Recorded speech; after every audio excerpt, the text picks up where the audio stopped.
The Fox 61 News at 10 starts now. We continue to follow breaking news after a deadly shooting during a high school hockey game in Pawtucket, Rhode Island.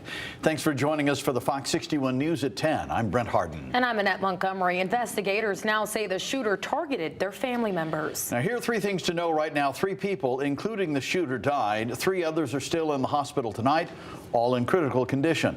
All the 5 people shot, police say, of the 5 people shot, police say 4 were related to the suspect. The 5th is a family friend. Fox 61's Valerie Moravi is live in Pawtucket with the latest developments tonight. Valerie.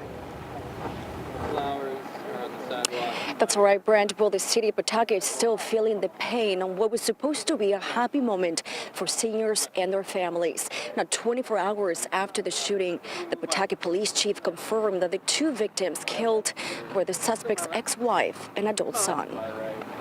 Many members of our community are struggling right now, and I want them to know that our state is here to support each and every one of them. Local city leaders and law enforcement are standing in unity in support of the families, students, and community members who were at the Denny's Lynch Arena when shots were fired. Pawtucket Police Chief Tina Gonsalves says the suspect, identified as 56-year-old Robert Dorgan, also went by the name of Roberto Esposito. And the 2 victims who died have been identified as the suspect's ex-wife, Rhonda Dorgan, and their adult son, Aiden Dorgan. Gonsalves says the 2 of the 3 people in critical condition are Rhonda's parents, Linda and Gerald Dorgan. The other person is Thomas Geruso, a family friend. Police have described the incident as a family dispute. He did approach the family individually, and he fired upon the family. Then Gonsalves says several people nearby intervened. At that time, the suspect did reach for a second firearm, and he did inflict a self-inflicted gunshot wound, which is what he succumbed to on scene. Police say there was no indication there was going to be violence at the high school hockey game, nor indication of an altercation with the family prior to the shooting. This individual had gone to many hockey games in the past. There was no past experiences with violence at any of those hockey games, so there was no need for police presence at that time. As hundreds of people experienced the tragedy, seniors who were at the game are now reflecting on the moment they say they will never forget. It looks like it's one person that's being affected, but then it really spreads out to a whole community of people. Keep your friends close. Yeah. And your family close, and make sure you say I love you before leaving, because you never know what could happen. Now, while investigators continue to search and question several family members to get a clear picture of what happened, police say they're still looking for a motive. Now, investigators are asking people to forward videos if they have any information to give them a call. For now, reporting live in Pawtucket, Valerie Moravi, Fox 61. Thank you, Valerie. We have more breaking news out of Waterbury tonight, where the city is responding to a water main break on State Street. These are live images from the scene. Water Department crews have started repairs. Businesses on State Street and parts of Grand Street may experience disruptions while the work is underway. Drivers are urged to use caution and consider alternate routes as crews work to restore service. Tonight, Hartford police are investigating a shooting that happened earlier this afternoon. Officers were called to St. Francis Hospital just after 4:15 p.m. today after a man in his 30s was dropped off with a gunshot wound. Police say he was alert and conscious, and that shooting happened in the area of 25 Enfield Street. If you have any information that can help with this ongoing investigation, please contact Hartford Police. Well, the trial for a man accused in a 2021 murder is set to begin Monday in Tolland Superior Court. Timothy Lang was arrested last year in connection with the 2021 shooting death of 38-year-old Jason Combs, who was found in his vehicle on Durkee Road in Somers. Lang faces several charges, including felony murder, kidnapping, robbery, and conspiracy. Jury selection wrapped up today. State police also recently arrested a second suspect, a 34-year-old Zachary Apt from Southington, on related charges. We have a busy stretch of weather in the days ahead. You can see it's kind of a little bit foggy or hazy outside tonight in Hartford, and for many other areas, we've got visibility that's now down below a quarter mile for New Haven and also for Chester. And with temperatures that are around or below freezing, what you're actually seeing is freezing fog. So we have fog that's made up of water molecules floating through the air, and that water can deposit on things that are untreated and form an icy glaze. So please be careful for areas of black ice tonight. This is especially going to be true for untreated surfaces, maybe your railings leading to your deck on your way out the front door, and that may be an issue as we head towards daybreak tomorrow, or even right now in some areas. A dense fog advisory is in effect for our southern 4 counties where that fog is a bit more noticeable, and there is a winter weather advisory in effect north of Connecticut, not within our borders, but this is where there's more likely to be even more accumulating snow later tomorrow with 2 to 4 inches possible. Low temperatures tonight will be down around 30 degrees as we head towards daybreak. We'll start the day off. Again, watch for some patchy black ice, maybe a sprinkle or two early in the morning with cloudy skies, but not a whole lot falling from the sky 6, 7, 8 a.m. After that, we'll see rain developing, periods of rain through the day, and then we'll transition over to some snow later in the afternoon into the evening. The most likely area for accumulating snow will be north of the Hartford area with a coating to an inch or 2 possible, but we're right on the line between more, maybe a scattered coating for some south of that. But I think temperatures will be too mild to see anything accumulate. This is just one of several storms that we're tracking. We'll talk more about it. Your full forecast is coming up. A 35-year-old Enfield man has now been sentenced in connection with a sexual assault that happened back in 2024 in Southington.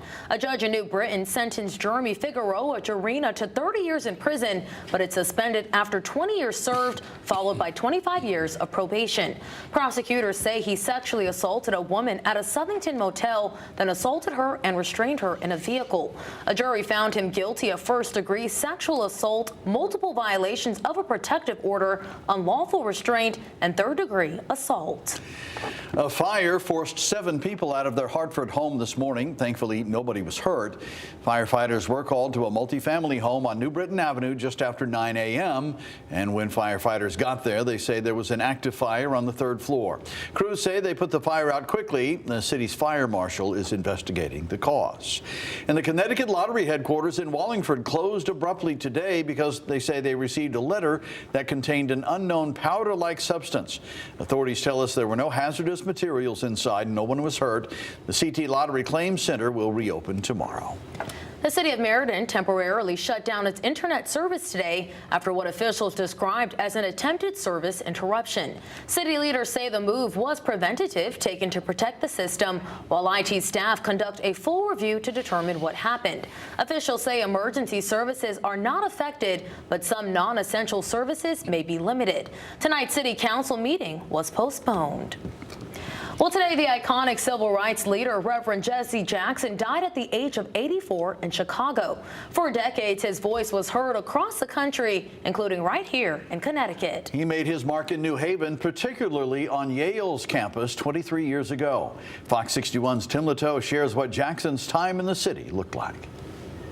Reverend Jesse Jackson came here to Yale's campus in 2003 to protest alongside union workers on strike.